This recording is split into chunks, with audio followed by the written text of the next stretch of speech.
Hi అండి. వింటర్‌లో మనకి జలుబు, దగ్గు ఇవన్నీ కూడా ఉంటూ ఉంటాయి కదా! సో, దానికోసం ఒక మంచి టిప్ చెప్తాను. ఒక స్పూన్ వరకు జీలకర్ర, ఒక స్పూన్ వరకు ధనియాలు తీసుకొని, ఒక గ్లాస్‌లో వేసుకొని, దాని నిండా వాటర్ వేసి ఓవర్ నైట్ మనం నానబెట్టాలి.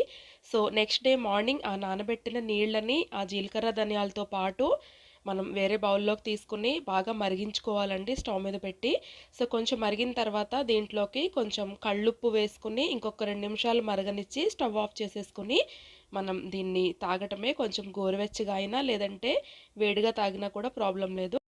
ఒక 3 డేస్ పాటు రోజు మార్నింగ్ లేవగానే ఈ కషాయం తాగితే గనక మీకు జలుబు, దగ్గు, కఫం ఇలాంటివేమైనా కూడా క్లియర్ అయిపోతాయండి. టిప్ నచ్చితే వీడియో లైక్ చేసి ఛానల్ సబ్స్క్రైబ్ చేసుకోండి.